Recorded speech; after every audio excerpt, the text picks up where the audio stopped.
اللہ تعالیٰ کے گھر کی زیارت ہر کسی کو نصیب نہیں ہوتی، اور پھر خانہ کعبہ کے اندر نوافل کی ادائیگی تو بہت بڑی بات ہے۔ ہم عام انسان تو اللہ کے گھر کے اندر نوافل ادا کرنے کا صرف خواب دیکھ سکتے ہیں، اور اس کو صرف ممکن اللہ تعالیٰ کی ذات ہی بنا سکتی ہے۔ اور جس سعادت کی بات ہم کر رہے ہیں وہ سعادت وزیر اعظم شہباز شریف، فیلڈ مارشل سید عاصم منیر اور ان کے ساتھ گئے وفد کو ملی ہے۔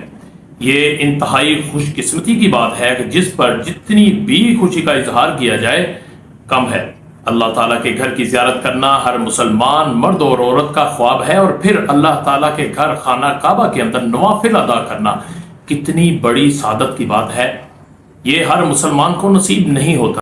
وزیر اعظم شہباز شریف اور فیلڈ مارشل سید عاصم منیر نے عمرے کی سعادت حاصل کی، اور ان کے لیے خصوصی طور پر خانہ کعبہ کا دروازہ کھولا گیا، جہاں ان کے ہمراہ گئے وفد جن میں نائب وزیر اعظم اسحاق ڈار، وزیر داخلہ محسن نقوی، وفاقی وزیر اطلاعات عطا اللہ تارڑ اور دیگر افراد نے بھی نوافل ادا کیے۔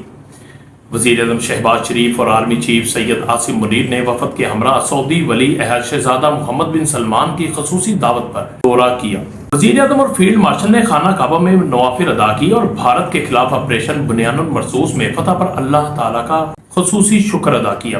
رہنماؤں نے پاکستان کی معاشی میدان اور عوامی فلاح کے لیے اقدامات کے حوالے سے حالیہ کامیابیوں پر اللہ رب العزت کا شکر ادا کرتے ہوئے ملکی ترقی و خوشحالی کے ساتھ ساتھ امت مسلمہ بالخصوص ظلم و جبر کے شکار کشمیری و فلسطینی مسلمان بہن بھائیوں کے لیے خصوصی دعائیں کی۔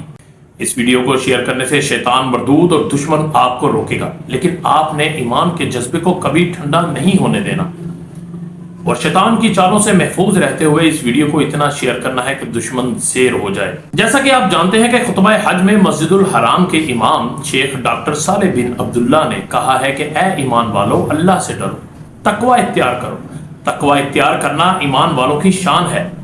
مسجد نمرہ میں مسجد الحرام کے امام نے حج کے خطبے کے دوران کہا کہ لوگوں کے ساتھ صلہ رحمی سے پیش آؤ، دشمن کو معاف کرو، دشمن کو معاف کر دو گے تو اللہ تمہیں قریبی دوست بنا لے گا۔ انہوں نے کہا کہ قرآن حکیم نے تقوی، نیکی اختیار کرنے اور بھلائی کے کاموں میں ایک دوسرے سے تعاون کرنے کا حکم دیا ہے۔ شیطان کے راستے سے دور رہو۔ رسول اکرم صلی اللہ علیہ وسلم نے فرمایا، اے ایمان والو، اللہ کی عبادت ایسے کرو جیسے تم اللہ کو دیکھ رہے ہو، یا پھر اللہ کی عبادت اس طرح سے کرو جیسے اللہ تمہیں دیکھ رہا ہے۔ امام کعبہ نے کہا، شیطان تمہارا کھلا دشمن ہے، اس سے دور رہو۔ اللہ نے نیکی کرنے اور برائی سے دور رہنے کا حکم دیا ہے۔ خطبے کے بعد فلسطین کے مسلمانوں کے لیے خصوصی دعائیں کی گئیں۔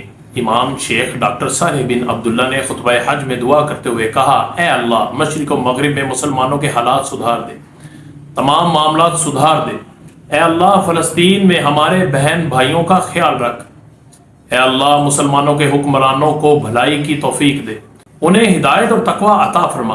اے اللہ، فلسطین میں ہمارے بھائیوں کی بھوک، مصائب اور تکالیف کا خاتمہ فرما۔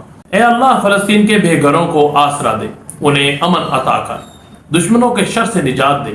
اے اللہ، فلسطین میں ہمارے بھائیوں کو دشمنوں پر غالب فرما۔ خطبہ حج کو 35 زبانوں میں ترجمے کے ساتھ نشر کیا گیا۔